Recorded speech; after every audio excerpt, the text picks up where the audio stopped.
Subscribe now and press the bell icon. Never miss an update.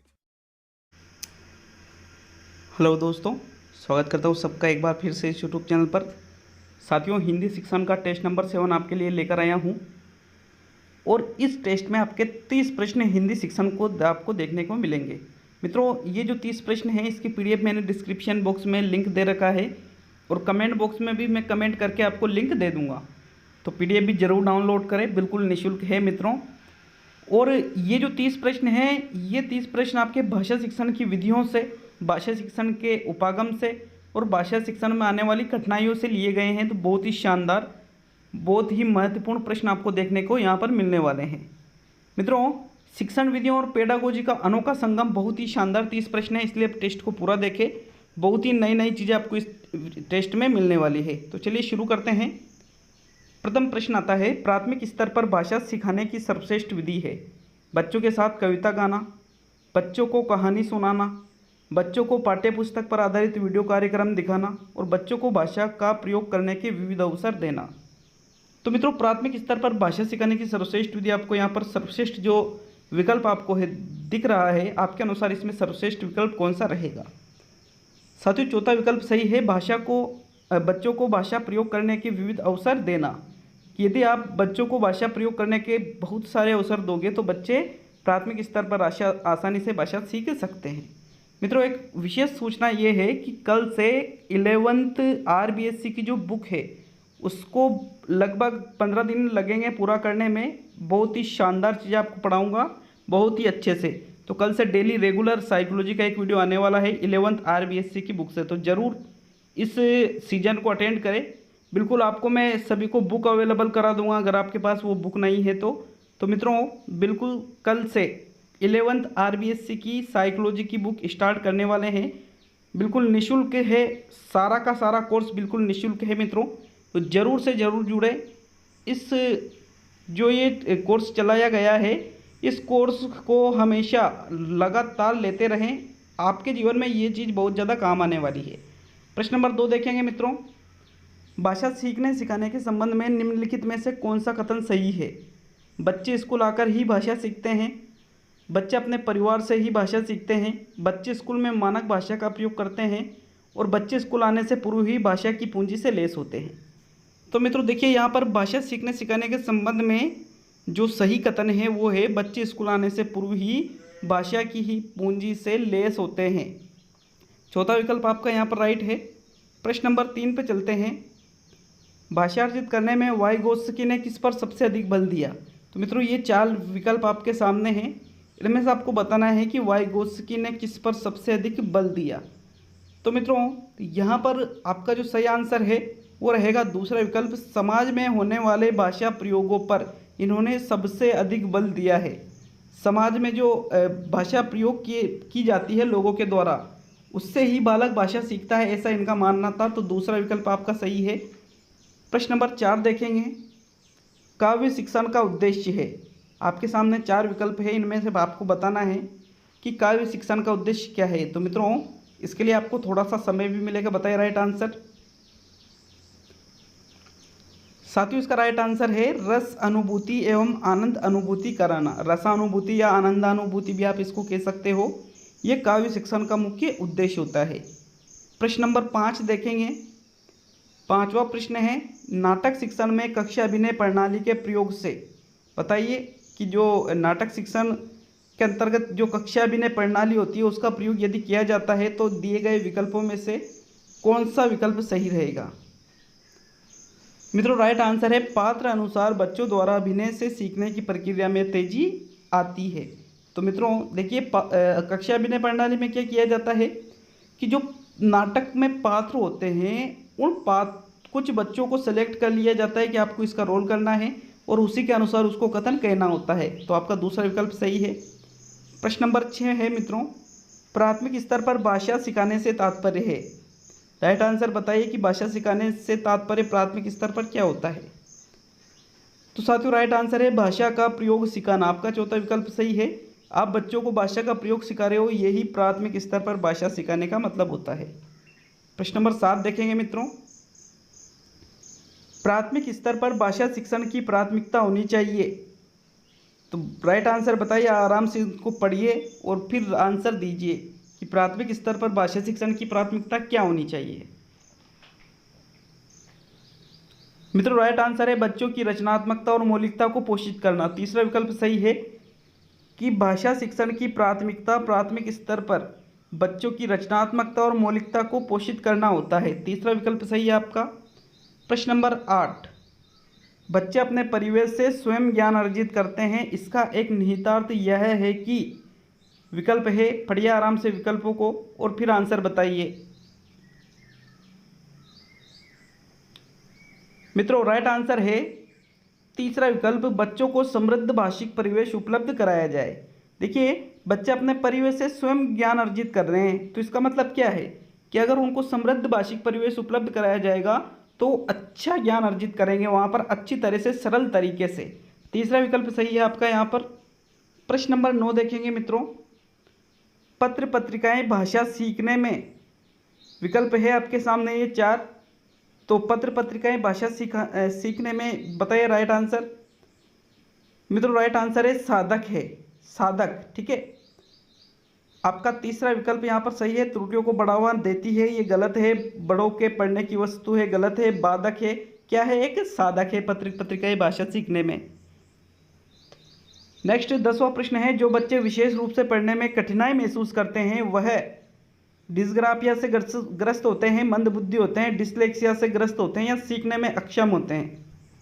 तो मित्रों जो बच्चे विशेष रूप से पढ़ने में कठिनाई महसूस कर रहे हैं वो डिसलेक्सिया से ग्रस्त होते हैं। किससे ग्रस्त होते हैं? वो डिसलेक्सिया से।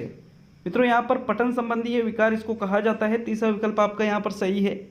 नेक्स्ट 11वें प्रश्न की तरफ बढ़ते हैं। 7वीं कक्षा में पढ़ने वाली आशा कक्षा में सबसे पहले अपना कार्य समाप्त कर लेती है, हिंदी भाषा शिक्षक के रूप में आप क्या करेंगे? तो आप आराम से विकल्पों को पढ़िए, विकल्प कौन सा सही रहेगा आपके अनुसार। मित्रों राइट आंसर है आशा को उसकी पसंद का कार्य करने के लिए कहेंगे। तीसरा विकल्प सही है। आप कमेंट करके ये भी बता दीजिए कि मैं सारे विकल्पों को पढूं या फिर जो विकल्प यहाँ पर सही है सिर्फ उसको ही पढूं और उसको ही बताऊं। तो मित्रों देखिए 7वीं कक्षा में पढ़ने वाली एक बालिका है जिसका नाम है आशा। वो कोई भी कार्य अध्यापक जी देते हैं तो उसको जल्दी समाप्त कर लेती है। तो आप क्या करेंगे? उसकी पसंद का कार्य करने के लिए कहेंगे। ठीक है, तीसरा विकल्प सही है। प्रश्न नंबर 12 देखेंगे। भाषा की कक्षा को एक समावेशी कक्षा बनाने के लिए यह आवश्यक है कि, बताइए सही आंसर कि समावेशी कक्षा बनाने के लिए क्या आवश्यक है? राइट आंसर बताइए। मित्रों राइट आंसर है विभिन्न प्रकार की दृश्य श्रव्य सामग्री का उपयोग किया जाए। आपका तीसरा विकल्प यहाँ पर सही रहेगा, बाकी विकल्प यहाँ सही नहीं है। प्रश्न नंबर 13 देखेंगे। व्याकरण शिक्षण की कौन सी विधि मनोवैज्ञानिक होते हुए भी सर्वथा अपूर्ण मानी गई है?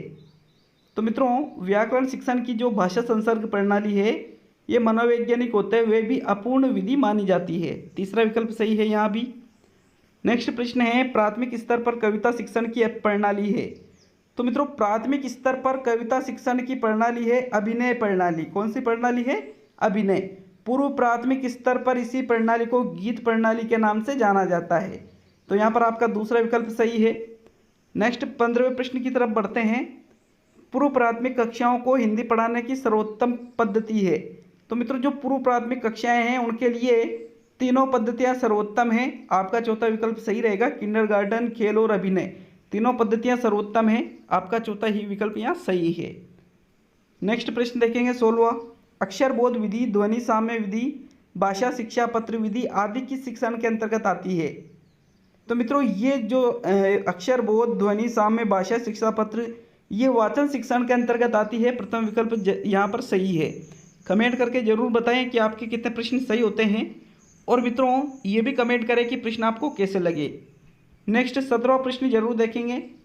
स्वरोच्चार विधि का संबंध है। तो मित्रों स्वरोच्चार विधि का संबंध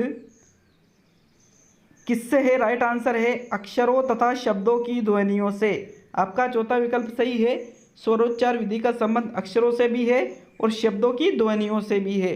तो मित्रों चौथा विकल्प यहाँ सही रहेगा। नेक्स्ट प्रश्न नंबर 18। प्रत्यक्ष विधि में बालक मित्रों राइट आंसर बताइए कि प्रत्यक्ष विधि में बालक किससे सीखता है? अनुकरण द्वारा दूसरी भाषा, व्याकरण के नियम पर बल, चित्र एवं शैक्षणिक सहायक सामग्री का प्रयोग नहीं, और अनुवाद का सहारा लेता है। तो मित्रों जो प्रत्यक्ष विधि होती है उसमें बालक व्याकरण के नियम पर बल देता है। ठीक है, दूसरा विकल्प यहाँ सही है। प्रश्न नंबर 19 देखेंगे। हर्बर्ट की पंचपदी प्रणाली में परिगमित पद नहीं है। कौन सा पद नहीं है हर्बर्ट की पंचपदी में? प्रस्तावना, प्रस्तुतिकरण, उद्देश्य और मूल्यांकन। तो मित्रों हर्बर्ट की पंचपदी में मूल्यांकन ये कोई पद नहीं है। चौथा विकल्प आपका सही है। यहाँ पर देखिए उद्देश्य भी है, प्रस्तावना भी है, प्रस्तुतिकरण भी है, लेकिन मूल्यांकन नहीं है। प्रश्न नंबर 20। गद्य की कसौटी किसे कहा जाता है? नाटक, कहानी, निबंध या सभी? तो मित्रों गद्य की कसौटी कहा जाता है निबंध को। किसको कहा जाता है? निबंध को। तीसरा विकल्प यहाँ पर सही है। प्रश्न नंबर 21। कहानी शिक्षण का मूल उद्देश्य होता है। तो मित्रों कहानी शिक्षण का मूल उद्देश्य होता है चरित्र निर्माण, मनोरंजन और संवेदनशील बनाना और उपयुक्त सभी। तो चौथा विकल्प सही है यहाँ पर। प्रश्न नंबर 22 देखेंगे। 22वां प्रश्न है कहानी शिक्षण का मुख्यतम उद्देश्य है चरित्र निर्माण, मनोरंजन, संवेदनशील बनाना और उपयुक्त सभी। तो मित्रों कहानी शिक्षण का मूल उद्देश्य करें तो ये सभी आ जाता है, लेकिन अगर मुख्यतम पूछे तो फिर मुख्यतम उद्देश्य होता है संवेदनशील बनाना। इस चीज़ को हमेशा याद रखना। अगर नहीं है याद तो इसको आप लिख सकते हो। तीसरा विकल्प यहाँ सही है। प्रश्न नंबर 23 देखते हैं मित्रों। 23वां प्रश्न है प्राथमिक स्तर पर शिक्षण का सबसे उत्तम तरीका कौन सी विधि है? खेल, प्रश्नोत्तर, प्रयोगशाला और व्याख्यान। तो मित्रों प्राथमिक स्तर पर शिक्षण की सबसे उत्तम तरीके से विधि है खेल विधि। पहला विकल्प आपका सही है। प्रश्न नंबर 24। प्राथमिक स्तर की पहली कक्षा की पाठ्य पुस्तक में आरंभ में केवल चित्र ही क्यों दिए जाते हैं? अक्षर ज्ञान सीखने के लिए, चित्रकला सीखने के लिए, वार्तालाप सीखने के लिए और रंगों का ज्ञान करने के लिए। तो मित्रों जो प्राथमिक स्तर की पहली कक्षा जो प्रथम क्लास है उसके पाठ्य पुस्तक में आरंभ में जो चित्र दिए जाते हैं वो इसलिए दिए जाते हैं ताकि बालक वार्तालाप करना सीख जाए, क्योंकि छोटा बच्चा कक्षा 1 में पढ़ रहा है तो उसको वार्तालाप भी सही तरीके से करना नहीं आता है, इसलिए चित्र दिए जाते हैं। प्रश्न नंबर 25 देखेंगे। दूरदर्शन प्रणाली द्वारा शिक्षण का सबसे बड़ा दोष यह है कि विद्यार्थी शिक्षक के साथ संवाद नहीं कर पाता है, सबके पास टीवी नहीं होता है, हमारे देश में बिजली की कमी है और अभी हमारी प्रसारण सुविधाएं अपर्याप्त है। तो भी तो दूरदर्शन प्रणाली द्वारा शिक्षण का सबसे बड़ा दोष इसमें दिए गए विकल्पों के अनुसार प्रथम विकल्प आपका सही है कि विद्यार्थी शिक्षक के साथ संवाद नहीं कर पाता है। तो देखिए दूरदर्शन में क्या होगा कि शिक्षक तो पढ़ा रहे हैं लेकिन अगर छात्र के कोई कन्फ्यूजन हो जाता है तो उससे वो संवाद नहीं कर पाता है। प्रश्न नंबर 26 देखेंगे। मौन वाचन शुरू किया जाना चाहिए कक्षा 3, कक्षा 4, कक्षा 5 और कक्षा 6। तो मित्रों मौन वाचन कक्षा 3 से शुरू किया जाना चाहिए। आरबीएससी ने कक्षा 3 इसका आंसर माना है। एक और प्रश्न है गहन अध्ययनिष्ठ शिक्षण में मौन वाचन किस कक्षा से प्रारंभ किया जाना उचित होगा? प्रथम कक्षा, कक्षा 5, कक्षा 6 और कक्षा 3। तो मित्रों यहाँ पर राइट आंसर है कक्षा 6 से। देखिए इन प्रश्नों में कन्फ्यूजन क्या होगा, अगर प्रश्न डायरेक्टली आता है मौन वाचन कब शुरू किया जाता है तो कक्षा 3 सही है, लेकिन गहन अध्ययनिष्ठ शिक्षण की बात करें तो वहाँ पर कक्षा 6 सही माना जाएगा। बिल्कुल क्लियर रखें इस चीज़ को। नेक्स्ट प्रश्न नंबर 28 देखेंगे। कविता शिक्षण में उत्प्रेरणात्मक उपक्रम के लिए कौन सी विधि सर्वाधिक उपयुक्त है? कविता मतलब पद्य शिक्षण की बात की जा रही है यहाँ पर। उत्प्रेरणात्मक उपक्रम का मतलब होता है प्रस्तावना प्रश्न। तो इसके लिए कौन सी विधि सर्वाधिक उपयुक्त है ये बताना है। चित्र प्रदर्शन द्वारा, संभाव कविता की प्रस्तुति करके, प्रश्न उत्तर रचना द्वारा और कवि परिचय द्वारा। तो मित्रों इसका सही आंसर आता है संभाव कविता की प्रस्तुति करके। दूसरा विकल्प आपका सही है। संभाव मतलब समान भाव वाली कविता। प्रश्न नंबर 29 है बालक चित्र के नीचे लिखे हुए शब्दों को जोर से पढ़ता है, यह क्रिया किस पठन के अंतर्गत आती है? ये टाइपिंग मिस्टेक है, पठन है, ये बटन लिखा गया पी की जगह यहाँ पे बी टाइप हो गया। तो मित्रों बालक चित्र के नीचे लिखे शब्दों को पढ़ रहा है तो इसको क्या कहा जाएगा? वर्ण पठन, शब्द पठन, मौन पठन और शाब्दिक पठन। तो मित्रों इसको कहा जाता है शब्द पठन। क्या कहा जाता है इसको? शब्द पठन। मित्रों कमेंट सेक्शन में जरूर कमेंट करके जाए कि आपको ये टेस्ट कैसा लगा और कितने प्रश्न आपके सही होते हैं। कल से आपके कल से रोजाना एक क्लास साइकोलॉजी की आरबीएससी की बुक्स आने वाली है। अगर आपके पास बुक नहीं है तो मैं बुक भी अवेलेबल करा दूंगा फर्स्ट ही वीडियो में। डिस्क्रिप्शन बॉक्स में भी लिंक दे दूंगा और कमेंट सेक्शन में भी मैं लिंक दे दूंगा। जैसे इसकी मैं लिंक दे रहा हूँ डिस्क्रिप्शन बॉक्स में भी और कमेंट सेक्शन में भी। वीडियो को जरूर लाइक करना अगर अच्छा लगता है तो, और चैनल पर नए तो सब्सक्राइब जरूर करके जाना साथियों। आखिरी प्रश्न आज का देखते हैं। किस विधि में बालक आँख, हाथ और कान तीनों का प्रयोग करता है? मॉन्टेसरी, पेस्टोलॉजी, जैकार्ट और सभी। तो मित्रों, आँख, हाथ और कान इन तीनों का प्रयोग मॉन्टेसरी विधि में किया जाता है। तो मित्रों, आपका प्रथम विकल्प यहाँ सही है। मिलते हैं बहुत ही जल्द अगली क्लास में। सभी दोस्तों का बहुत बहुत धन्यवाद। वीडियो अच्छा लगता है तो शेयर जरूर कीजिएगा। सभी मित्रों का बहुत बहुत धन्यवाद।